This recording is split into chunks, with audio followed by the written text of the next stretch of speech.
ಸ್ನೇಹಿತರೆ, ಈ ಸ್ಟೋರಿಯನ್ನು ನಿಮ್ಮ ಮುಂದೆ ತರಲು ಕೊಂಚ ಬೇಜಾರಾಗುತ್ತೆ. ಯಾಕಂದರೆ ನಾವೆಲ್ಲರೂ ಕೂಡ 2 ತುತ್ತು ಅನ್ನವನ್ನು ತಿಂದು ನೆಮ್ಮದಿಯಿಂದ ಶಾಂತಿಯಾಗಿ ಇದ್ದೇವೆ. ಆದರೆ ಅದೆಲ್ಲೋ ಒಂದು ತುತ್ತು ಅನ್ನವನ್ನು ಪಡೆಯೋಕ್ಕಾಗಿ ಹೋಗಿ 104 ಜನ ಬಲಿಯಾಗಿದ್ದಾರೆ. ಇಂತಹದ್ದೊಂದು ಘಟನೆ ನಡೆದಿದೆ ಅಂದರೆ ಖಂಡಿತ ನಂಬ್ತೀರಾ? ಖಂಡಿತ ನಂಬಲೇಬೇಕು. ಯಾಕಂದರೆ ಇಂತಹದ್ದೊಂದು ಘಟನೆ ಇದೀಗ ಪ್ಯಾಲೆಸ್ಟೈನಲ್ಲಿ ನಡೆದಿದೆ. ಹಾಗಾದರೆ ಪ್ಯಾಲೆಸ್ಟೈನಲ್ಲಿ ಏನಾಗ್ತಾ ಇದೆ? ಒಂದು ತುತ್ತು ಅನ್ನಕ್ಕಾಗಿ 104 ಜನ ಬಲಿಯಾಗಿದ್ದು ಯಾಕೆ? ಆ ಕುರಿತ ಒಂದು ವಿಶೇಷ ವರದಿ ನಿಮ್ಮ ಮುಂದೆ. ಸ್ನೇಹಿತರೆ, ನಿಮಗೆ ಪ್ಯಾಲೆಸ್ಟೈನ್ನ ಪರಿಸ್ಥಿತಿಯನ್ನು ವಿವರಿಸೋ ಅವಶ್ಯಕತೆ ಇಲ್ಲ. ಯಾಕಂದರೆ ಪ್ಯಾಲೆಸ್ಟೈನ್ನಲ್ಲಿ ಆಗ್ತಿರುವಂತಹ ಅಸಲಿಯತ್ತಿನ ಬಗ್ಗೆ ನಿಮ್ಮೆಲ್ಲರಿಗೂ ಗೊತ್ತಿರುವಂತಹ ವಿಚಾರವೇ. ಅಲ್ಲಿನ ಜನರು ಒಂದು ತುತ್ತು ಅನ್ನಕ್ಕಾಗಿ ಇದೀಗ ಒದ್ದಾಡ್ತಾ ಇದ್ದಾರೆ. ಒಂದು ತುತ್ತು ಅನ್ನ ಸಿಕ್ಕಿದ್ರೆ ಸಾಕಪ್ಪ ಅಂತಿದ್ದಾರೆ. ಇದಕ್ಕೆ ಕಾರಣ ಯಾರು ಅಂತ ನೋಡೋದಾದ್ರೆ ಮತ್ತೆ ನಮಗೆ ಎದುರಾಗೋದು ಅಲ್ಲಿನ ಹಮಾಸ್ ಉಗ್ರರ ಅಟ್ಟಹಾಸ. ಹೌದು ಸ್ನೇಹಿತರೆ, ನೆಮ್ಮದಿಯಿಂದ ಇದ್ದಂತಹ ಪ್ಯಾಲೆಸ್ಟೈನ್ಗೆ ಇಂತಹದೊಂದು ಸಂಕಷ್ಟ ಎದುರಾಗಿದ್ದು ತನ್ನಲ್ಲಿಯೇ ಇದ್ದಂತಹ ಹಮಾಸ್ ಉಗ್ರರಿಂದ.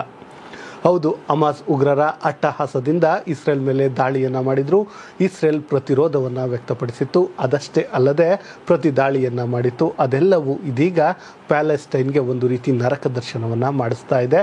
ಪ್ಯಾಲೆಸ್ಟೈನ್ನ ಜನರು ಬದುಕಿದ್ದಾರೋ ಸತ್ತಿದ್ದಾರೋ ಎನ್ನುವಂಥದ್ದೇ ತಿಳಿಯೋಕ್ಕೆ ಆಗ್ತಾ ಇಲ್ಲ. ಹೌದು ಸ್ನೇಹಿತರೆ, ಒಂದು ತುತ್ತು ಅನ್ನಕ್ಕಾಗಿ ಇಲ್ಲಿ ಒದ್ದಾಡ್ತಾ ಇರುವ ಕಾರಣ ಇಂತಹ ಪ್ಯಾಲೆಸ್ಟೈನ್ನಲ್ಲಿ ಟ್ರಕ್ಗಳ ಮೂಲಕ ಆಹಾರವನ್ನು ವಿತರಿಸಲಾಗ್ತಾ ಇದೆ. ಇದೇ ಕಾರಣಕ್ಕೆ ಎಲ್ಲರೂ ಒಂದೆಡೆ ಸೇರಿ ಆಹಾರವನ್ನು ಪಡೆಯುವಂಥ ಕೆಲಸವನ್ನು ಮಾಡ್ತಾ ಇದ್ದಾರೆ. ಇಂತಹ ಸಂದರ್ಭದಲ್ಲಿ ಇಸ್ರೇಲ್ ಏನಿದೆ, ಅವರು ಗುಂಡನ್ನು ಆರಿಸಿದ್ದಾರೆ ಎಂಬ ಭೀತಿಯಿಂದ ಅಲ್ಲಿನ ಜನರು ಓಡಲಾರಂಭಿಸಿದ್ದು ನೂಕುನುಗ್ಗಲು ಸಂಭವಿಸಿದೆ. ಹೌದು, ಗಾಜಾ ನಗರದಲ್ಲಿ ಆಹಾರಕ್ಕಾಗಿ ಜನರು ಹಾಹಾಕಾರವನ್ನು ಅನುಭವಿಸುತ್ತಿದ್ದಾರೆ. ಆ ಸ್ಥಳಕ್ಕೆ ಬಂದಂತಹ ಆಹಾರ ಟ್ರಕ್ ಬಳಿಗೆ ಹಿಂಡಿಂಡಾಗಿ ಓಡಿರುವಂತಹ ದೃಶ್ಯಗಳು ಇದೀಗ ವೈರಲ್ ಆಗ್ತಾ ಇದೆ. ಇಂತಹ ಸಂದರ್ಭದಲ್ಲಿ ಜನರ ಗುಂಪಿನ ಬಳಿ ಇಸ್ರೇಲ್ ಪಡೆಗಳು ಗುಂಡು ಹಾರಿಸಿದ್ದರಿಂದ ಗಾಬರಿಗೊಂಡ ಜನ ಓಡಲಾರಂಭಿಸಿದ್ದು, ಕಾಲ್ತುಳಿತದಕ್ಕೆ ಕೆಲವು ಮೃತಪಟ್ಟರೆ ಮತ್ತೆ ಕೆಲವರು ಈ ಟ್ರಕ್ ಅರಿವಿನಿಂದಾಗಿ ಸಾವನ್ನಪ್ಪಿದ್ದಾರೆ ಎಂದು ಅಲ್ಲಿನ ಸಚಿವಾಲಯ ತಿಳಿಸಿದೆ. ಹಮಾಸ್ ನಿಯಂತ್ರಣದಲ್ಲಿರುವಂತಹ ಗಾಜಾ ಪಟ್ಟಿಯಲ್ಲಿರುವ ಪ್ಯಾಲೆಸ್ಟೈನ್ನ ಆರೋಗ್ಯ ಸಚಿವಾಲಯದ ಅಂಕಿಅಂಶಗಳ ಪ್ರಕಾರ ಈ ದುರ್ಘಟನೆಯಲ್ಲಿ 104 ಮಂದಿ ಮೃತಪಟ್ಟಿದ್ದು 700ಕ್ಕೂ ಹೆಚ್ಚು ಮಂದಿ ಗಾಯಗಳಾಗಿದ್ದಾರೆ. ಇನ್ನು ಈ ಕುರಿತು ವಿಶ್ವಸಂಸ್ಥೆ ಖಂಡನೆಯನ್ನು ವ್ಯಕ್ತಪಡಿಸಿದೆ. ಆಹಾರಕ್ಕಾಗಿ ಪರಿಹಾರ ಟ್ರಕ್ಗಳನ್ನು ಬಳಿ ಜನರು ಸೇರಿದಾಗ ಇಸ್ರೇಲ್ ಪಡೆಗಳು ಈ ರೀತಿ ಗುಂಡು ಹಾರಿಸಿದ್ದು ಎಷ್ಟು ಸರಿ ಎನ್ನುವಂಥ ಮಾತನ್ನು ಕೂಡ ಹೇಳಿದೆ.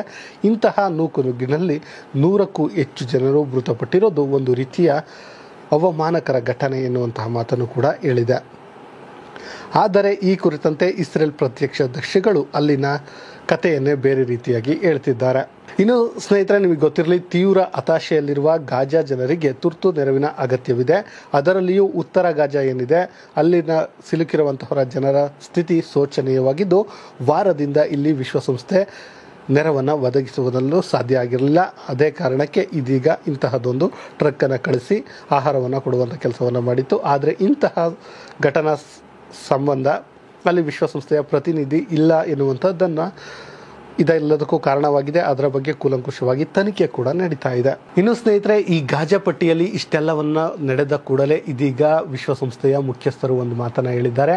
ಆದಷ್ಟು ಬೇಗ ಈ ಹಮಾಸ್ ಉಗ್ರರು ಏನು ಇಸ್ರೇಲ್ ಒತ್ತೆಯಾಳುಗಳನ್ನು ಗಾಜಾದಲ್ಲಿ ಇಟ್ಕೊಂಡಿದ್ದಾರಲ್ಲ, ಅವರು ಬೇಷರತ್ತು ಅಂದರೆ ಯಾವುದೇ ಷರತ್ತು ಇಲ್ಲದೆ ಬಿಡುಗಡೆ ಮಾಡಬೇಕು ಎನ್ನುವಂಥ ಮಾತನ್ನ ಹೇಳಿದ್ದಾರೆ. ಅದಷ್ಟೇ ಅಲ್ಲದೆ ಇಸ್ರೇಲ್ಗೂ ಕೂಡ ಒಂದು ಎಚ್ಚರಿಕೆಯನ್ನು ನೀಡಿದ್ದಾರೆ. ಅಂದರೆ ಆದಷ್ಟು ಬೇಗ ಈ ಯುದ್ಧ ಅಂತ್ಯವಾಗಬೇಕು, ಅಲ್ಲಿನ ಜನರು ಶಾಂತಿಯನ್ನು ನೆಲೆಸಬೇಕು ಅನ್ನುವಂಥ ಮಾತನ್ನು ಕೂಡ ಹೇಳಿದ್ದಾರೆ. ಸ್ನೇಹಿತರೆ, ಆದರೆ ನೆನಪಿರಲಿ, ಇಷ್ಟೆಲ್ಲ ಆದರೂ ಕೂಡ ಈ ಉಗ್ರರೇನಿದ್ದಾರೆ, ಈ ಹಮಾಸ್ ಉಗ್ರರು ಇಸ್ರೇಲ್ ಒತ್ತೆ ಆಳುಗಳನ್ನು ಬಿಡೋದಕ್ಕೆ ಇಂದು ಮುಂದೆ ನೋಡ್ತಾ ಇದ್ದಾರೆ. ಅಂದರೆ ಇಸ್ರೇಲ್ ಕೂಡ ಅದೇ ರೀತಿ ವರ್ತಿಸ್ತಾ ಇದೆ. ಅಂದರೆ ಇಸ್ರೇಲ್ ಮೇಲೆ ದಾಳಿ ಮಾಡಿದ್ದು ಹಮಾಸೆ ಆಗಿರಬಹುದು, ಆದರೆ ಈ ಆಹಾರವನ್ನು ನೀಡುವಂಥ ಸಮಯದಲ್ಲಿ ಗುಂಡು ಹಾರಿಸಿದ್ದು ಎಷ್ಟು ಸರಿ ಎನ್ನುವಂಥದ್ದು ಎಲ್ಲರ ಪ್ರಶ್ನೆಯಾಗಿದೆ. ಇನ್ನು ವಿಶ್ವಸಂಸ್ಥೆ ಕೂಡ ಅದನ್ನೇ ಹೇಳ್ತಾ ಇರುವಂಥದ್ದು, ಅಂದರೆ ಯಾವುದಾದ್ರೂ ಜನರು ಅಂದರೆ ಆಹಾರಕ್ಕಾಗಿ ಹೋಗಿದ್ದಾಗ ಇಂತಹ ಗುಂಡನ್ನು ಹಾರಿಸುವ ಅವಶ್ಯಕತೆ ಇತ್ತ, ಆದರೆ ಇಸ್ರೇಲ್ ಇದಕ್ಕೆ ಬೇರೆಯ ಕಥೆಯನ್ನೇ ಹೇಳ್ತಾ ಇದೆ. ಒಟ್ಟಿನಲ್ಲಿ ಸ್ನೇಹಿತರೆ, ಇದೀಗ ಇಸ್ರೇಲ್ನಲ್ಲಿ ಆಹಾರ ಪಡೆಯುವ ಸಂದರ್ಭದಲ್ಲಿ ಕಾಲ್ತುಳಿತ ಅಂದರೆ ನೂಕುನುಗ್ಗಲು ಉಂಟಾಗಿ 104ಕ್ಕೂ ಹೆಚ್ಚು ಜನರು